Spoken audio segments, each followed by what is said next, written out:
আসসালামু আলাইকুম ভাই ও বোনেরা, আশা করি আপনারা সবাই কেমন আছেন। আল্লাহর অশেষ রহমতে আমরা অনেক ভালো আছি। তো প্রতিদিনের মতো নিয়ে আসলাম আরও নতুন একটা ভিডিও। আজকে ভিডিওটা সকালবেলা মাস্ট আমি এইমাত্র ঘুমিয়ে উঠছি, আর ওঠার পর ভিডিওটা শুরু করলাম। আর আমার এখানে শারিফা সারাফত অনেক কথাই বলতেছে, এটা আপনারা হয়তো শুনতে পেতেছেন। তো আজকের ভিডিওটা হলো কি নিয়ে শুরু করতেছি, আপনারা তো সবাই জানেন আমি বাসা চেঞ্জ করতেছি। আর আলহামদুলিল্লাহ আমার বাসা মশা সব ঠিকঠাক হয়ে গেছে, অ্যাডজাস্টমেন্ট সব দেওয়া হয়ে গেছে। আর ওই ক্ষেত্রেই হলো আজকে হলো আমার এই বাসাটা, মানে যে বাসায় বর্তমানে আমি আছি, এটা সব কিছু আপনাদের ভাবি যেহেতু একা সব কিছু গুছগাছের একটা ব্যাপার স্যাপার আছে, আর সব কিছুই ভাবি একা দেখে এটি সব আপনার ভাবি আস্তে আস্তে আস্তে আস্তে রিল্যাক্সে করতে হইব। তো আর আপনারা অনেকেই বলছেন ভাইয়া আপনার নতুন বাসাটা একটু দেখেন আমাদেরকে। আসলে কি নতুন বাসাটা দেখাবো হইলো নতুন বাসায় একটা ভাড়াইটা আছে, তো ভাড়াইটাটা যাবে, তারপর ওইটা আমার নিজের মতন আমি সাজাবো। এই নিজের মতন বলতে কি আমি কালার করতে দিছি। তো বাড়িওয়ালা বলো আমার প্রত্যেকটা ফ্ল্যাট তো হইলো অফ হোয়াইট কালার করা, তো আমি বলছিলাম অন্য আমার নিজের পছন্দের কিছু কালার করব, 3টা রুম 3টা কালার করব। তো বললো যে বাবা এভাবে করলে তো সুন্দর দেখা যায় না, হয়তো তোমাদের কাছে সুন্দর লাগতে পারে। তো ওই ক্ষেত্রে হলো ওই বাড়িওয়ালা আঙ্কেল বললো যে আমি কইরা দিই, দেখো তুমি সুন্দর লাগেনি, নাইলে তোমরা আবার পরে করে দিও, কিন্তু পরে করে দেবো আমার মাছ ছাপানো ঢুকলে ওটা তারপরে করা যায় না, সেটা আমি বললাম। তারপর এক করুক দেখি, হয়তো কি নিজে লাইটিং করে সাজাই নিতে হবে, কিছুই করার নাই। আর ওই বাসাটা হলো মেবি আপনার ঢুকতে হইতে পারে 2 তারিখে। আমি আবার এই বাসার বাড়িওয়ালা থেকে 2 দিন সময় নিব, মারে বইলা দেখি সময় নেওয়াটা যায় নাকি। কারণ কি আমি যদি 2 তারিখে ঢুকি তাহলে আমি বাড়িতে কিছু কাজ করাইতে পারবো। আর বেবি কলম ছেড়া দেওয়ার মূল উদ্দেশ্য আছে 1 তারিখের ভিতরে বাসা ঘর ছেড়া দিতে হয়, এটা প্রত্যেকটা বাড়িতে। আর যারা 2 জন অনেক কথা বলতেছে, তো মোটামুটি অনেক কথাই বললাম, যেহেতু কথার মাঝে কোনো ভুল ত্রুটি হয়ে থাকে অবশ্যই ক্ষমার দৃষ্টিতে দেখবেন, আর আপনারা আমাদের সাথেই থাকবেন। আর চলেন দেখি আপনাদের ভাবি কি কি কাজ করতেছে আর শারিফা কি করে। এখন বাজে প্রায় 12:30 মেবি, কারণ কি যে আশেপাশে শুনতে পারতেছেন আজান দিতেছে জুম্মার নামাজের। আর এখানে দেখেন শারিফা কি করতেছে।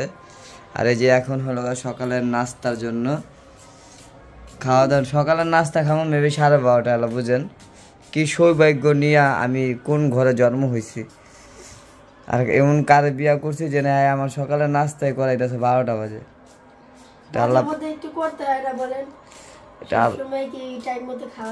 আল্লাহ পাক ভালো জানে যে আমার কপালে পরবর্তীতে কি আছে। তো আসলে বেশি কথা না বাড়াই, কারণ খিদায় কথা বলতে পারতাছি না। আসছি দেখুন শারিফা কি করাইতেছে, ওইটা আপনাদেরকে দেখাবো, কিন্তু ওর মাঝে দেখাই দিতেছে যেগুলো দেখেন যে ওখানে দেখেন 2 ভাই বোন মিল্লা হলো নুটুট খাইতেছে, দেখছেন পুরা। একজন চেয়ারের উপরে, একজন টেবিলের উপরে, একজন ফ্লোরে, আর একজন চেয়ার আর মুরালিয়া হলো একজন নুডলস খাইতেছে। শারিফা এখানে আসো, আসো।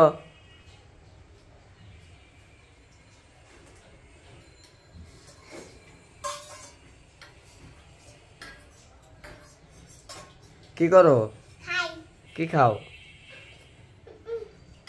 হ্যাঁ নুডলস, আচ্ছা আচ্ছা। আর ওই যে তো তোমাদের ম্যাডাম আসছে, তোর ম্যাডাম আসছে। শারাফাত আজকে প্রাইভেটে যায় নাই তার জন্য। তো দেখেন ম্যাডাম কি বলে।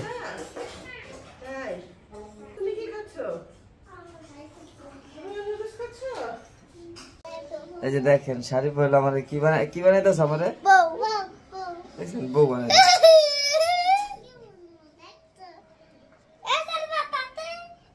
এই যে কি আর বাপের বউ বানাই হারা, কি বুঝলেন কই যাম ওদের কি কথা আছে দম আটকে মেরে যাম। তো আমি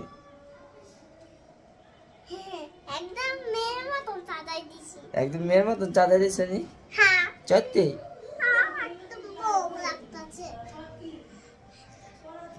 কি করে পোলা পানের কাজ কাম যা। ওই যে আপনাদের ভাবি আর লোক শাড়ি পহলো এখানে কি করতেছে? চা দিয়ে আর নাস্তা খাইতেছে। আর আসলে আমি কোনো ভাত খাইলাম হলো ডিম ভাজা দিয়া। আর আজকে হলো কি কি কাজ করব ওই যে আমি আপনাদেরকে দেখাই। যেন মাইকে কি জানি কয়ে গেছে যেন সবকিছু গুছগাছ করে রাখতে কইছে। আর এই যে এখানে দেখেন এই যে এগুলো হলো সবকিছু গুছগাছ করবে। এই যে দেখুন বালিশ ফালিশ একটা এক জায়গায় পড়ে রয়েছে। আর খাড়ের নিচে দেখেন আমি দেখাই আপনাদেরকে একটু, যে খাড়ের নিচে যে হাঁড়ি পাতিলগুলো আছে এটি সব মনে করেন যে গুছাইয়া আর সব কিছু একত্র করে এক জায়গায় রেখে দিতে বলছে, কারণ বাচ্চা কাচ্চাদের ঘর এ কারণে হলো এই পরিস্থিতি। আর আমার ঘরের খাড়ির নিচে তো অনেক অবস্থা খারাপ, ওই যে এখান থেকে দেখা যায়, ওই যে দেখেন দেখা যায়নি অন্ধকারের লেগে দেখা যেতেছে না। এই যে সারা পথের একটা গাড়ি কলা পড়ে রয়েছে এখানে দেখছেন।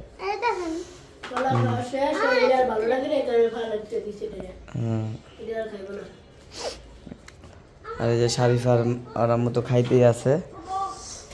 সব ঘরের গুছাইতে হইব, সব গুছগাছ করতে হইব। এই যে এডি হলো নামাইছে, নামাইয়া ধুইয়া রাখছে আপনাদের ভাবি, বুঝছেন, বড় বড় বালতি দিয়ে। আর ওই যে হইলো ওই স্টোর রুমের ভেতরে সব কিছু আছে। এই যে স্টোর রুমে এটি সব কিছু বাইর করতে হইব। আসলে নিচের থেকে চঙ্গড় আনতে হবো না। হ্যাঁ, তো এগুলো সব কলম আমি টেনশন করি না, কি জানেন না, আপনারা তো দেখছেন আমার বন্ধু বান্ধব ইনশাল্লাহ আমাকে সব কিছু করে দিবে। ও বলছে যে কবে ছাড়বে বাসা, বাসা ছাড়ার কই সব কিছু করে দেবে। হ্যাঁ বলো।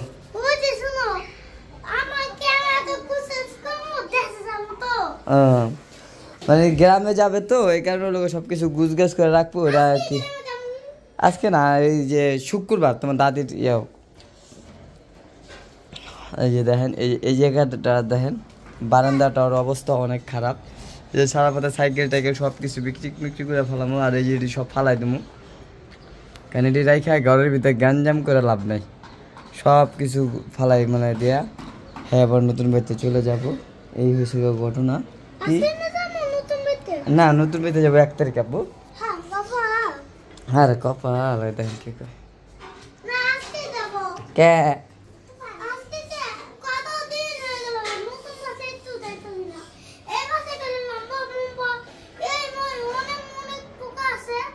ওই যে দাঁড়ো দাঁড়ো দাঁড়ো এখন দাঁড়ো। হ্যাঁ আইতাছি। এখান থেকে শুরু করে মানে সব যাবতীয় যা আছে সব ধুইয়া তারপর সব পরিষ্কার করতে বলছে আস্তে আস্তে। মানে সব তো একসাথে করা যাবে না, বলছে সব আস্তে আস্তে দিবা, কারণ তুমি তো একাই করতে হবে, চাপ পড়ে যাবে। মাঝে তো বাইরে যায়, মানে আপনারা ভাবে মনে বুঝাইতে পারতেছে না। এই যে উপরে যে টাকটা দেখতেছে না সিলিংটা, এটার যত কিছু আছে হাড়ি পাতিল একবারে সব কিছু নামাইতে বলছে। এটি সব নামাইয়া হলো আপনাদের ভাবিরে দিতে বলছে। তো এখন হলো এটি নামাইবো না পাক করবো দিয়ে টেনশনে পড়ে গেছে। আসলে টাইম শেষ। আর আমি কইতাছি যে না, কাজ করো, আজকে যেটি যেটি নামানোর দরকার এটি নামানোর দরকার নাই। আর তুমি হলো এটি কী করবে জানো, একবার কালকে একটু সকাল উঠবো, ঠিক আছে, এটি সব কিছু ধুইবা, আমিও আপনাদের মাঝে শেয়ার করবো যেন আপনাদের ভাবি এলো এটিগুলো করতেছে।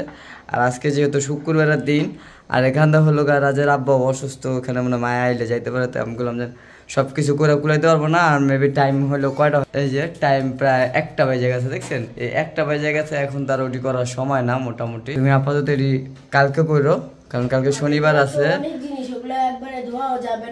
হ্যাঁ, সময় নিয়ে যেহেতু অনেক ময়লা হয়েছে, দেখছেন রান্নাঘরে জিনিসপত্র রাখলে পলিথিনের ভিতরে রাখি পুরো ময়লা হয়ে গেছে। এই হচ্ছে অবস্থা। আসলে রান্নাঘরে তো ওই যে তেল কাজটার একটা ভাপ ওঠে না, এই কারণে হলো তাড়াতাড়ি সবকিছু হয়ে যায়। এই জায়গায় আজ যেটি আছে ওই জায়গাটি মনে হয় সবকিছু হয়েছে পরিষ্কার করছে। ওটি হলো কই যেটি পরিষ্কার করছো, আর এটি পরিষ্কার করে কেমনে ইয়া করে সব কিছু আমি আপনাদের মাঝে দেখাবো না, যেন ইনশাল্লাহ হয়ে যাবে গা। আর এই যে দেখেন সব এখানে যা যা আছে সব কিছুই বাইর করতে হইবে, চাইলের ড্রাম নাম। আর মোটামুটি সব কিছু আমার বন্ধুরা আমার হেল্প করে যে কোনো কাজে। ওরা তো দেখছেন ওই যে শারমিনের বিয়ায় সম্পূর্ণ কাজটাই ওরা আমার করে দিছে। আসলে কি ওদেরকে আমি টাকাটা করাই না, আসলে ওরা হলো সব সময় মানে বন্ধুত্বের ভালোবাসার জন্য সবসময় হ্যাঁ ওরা দেখে যে আমি একটু এরকম, এই কারণে ওর কথা হলো যে না ওর যেখানে যা লাগবো, ওই আব্বা অসুস্থ ছিল মতন আমার বন্ধুরাই হলো সব কিছু দৌড়ায় মুড়ে হসপিটালে যেন যা লাগে সব ওরা আমার করে দিছে। কারণ বাবু ছিল না ওই টাইমে, বাবু একটু কুষ্টিয়া গেছিলো। তো ওই সময়টা মনে করেন যে আমি 1 লাখ যে এগুলো নামাইতে হইব, 1 লাখ মনে করেন ওই আমার বন্ধুরা সব আমার হেল্প করছে। শারিফ ওখানে কি করতেছে ভূত সাথে হাউমাউ কাউ মামনের সাথে গন্ধ পাও, দেখছেন বাচ্চা কাচ্চা থাকলে যা হয় ঘরের ভিতরে দুষ্টামি। ওই যে ওই এই এই ভয় পাইছি এই যে সব কিছু গুজগাছ করতে হবে। আমি তো টেনশন আছে, আপনার ভাবি অলরেডি 1 লাখ কেমন করবো শারিফাও বড় হইতেছে না, শারিফা হইলো তাড়াতাড়ি করে নেবো, বড় মড় হয়ে যাবো। কি শারিফা ওই দেন আমার কামড় দিতেছে খাইতেছে ভূত সাজছে। এই যে অনেক কথাই বললাম, আর এর মাঝে হলো মোটামুটি হলো সব কিছু করতেছে আপনাদের ভাবি। আর আপনারা আমাদের সাথে থাকুন আর পুরো ভিডিওটা দেখতে থাকুন। আর মোটামুটি আমি আজকে ভিডিওটা বেশি বড় করব না, কারণ কে লিখে এখানে শারিফা আর মার সাথে দুষ্টামি করতেছে। আর মোটামুটি আজকের ভিডিওটা আমি এখানে বিদায় নিচ্ছি। যদি ভালো লাগে তো অবশ্যই আমার